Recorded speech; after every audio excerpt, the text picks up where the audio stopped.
Si è concluso presso il Centro Culturale Zanussi di Pordenone il quinto ciclo della serie Narratori d'Europa, organizzato dall'IRSE e intitolato Europa-Africa, andate e ritorni. Il ciclo, curato da Stefania Savocco, si è chiuso con la partecipazione speciale dell'autore sardo Marcello Fois, che ha parlato della sua opera Gente del Libro, quattro francesi in Algeria. Quanto vede vicina l'Algeria raccontata nella sua opera alla Sardegna nella quale è cresciuto?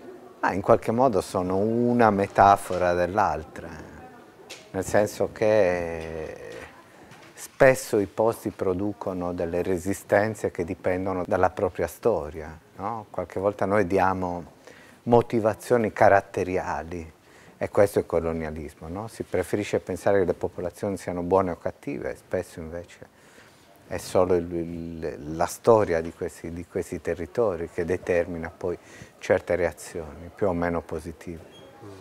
L'Algeria ha avuto con la Francia un rapporto abbastanza simile, più grave, di quello che per esempio per un certo periodo la Sardegna ha avuto nei confronti dello Stato italiano.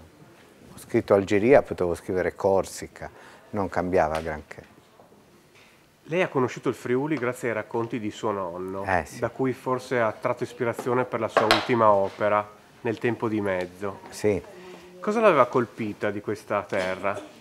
In verità ne avevo già parlato in opere precedenti, è un po' una fissazione per me questo territorio, perché mi piace, perché a volte si hanno dai posti delle emanazioni che dipendono poi probabilmente dal proprio vissuto il rapporto con mio nonno è stato fondamentale. Io conoscevo il Friuli da un punto di vista onomastico sostanzialmente, cioè erano posti, suoni, Gorizia, Pordenone, Udine, non cose reali, erano proprio suoni, eravamo lì, eravamo sulla piana lì, eravamo sul monte là, eccetera. Per cui ecco, questo è il primo, i bambini incontrano i posti anche dal nome qualche volta e per cui io ho sempre avuto, come dire, una specie di idea che quei posti fossero vicinissimi, perché li conoscevo, era un problema proprio di lessico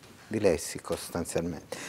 E il mio rapporto con questo territorio è sempre stato mediato da questa specie di amore, di affetto che io avevo per quest'uomo che mi ha insegnato questi nomi. Ecco. Aveva combattuto qua suo nonno? Sì, come no, certo.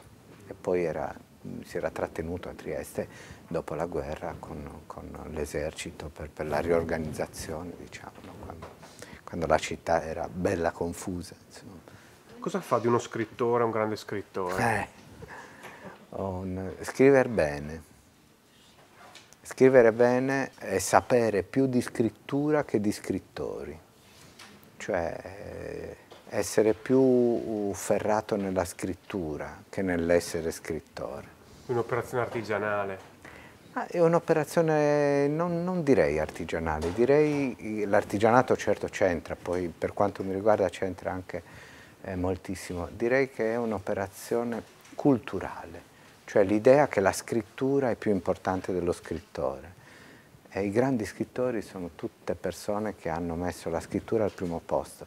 Gli scrittori mediocri sono quelli che mettono prima lo scrittore e poi la scrittura e siamo circondati da caterve di scrittori di cui sai tutto ma di cui non ti ricordi un libro, insomma, ecco.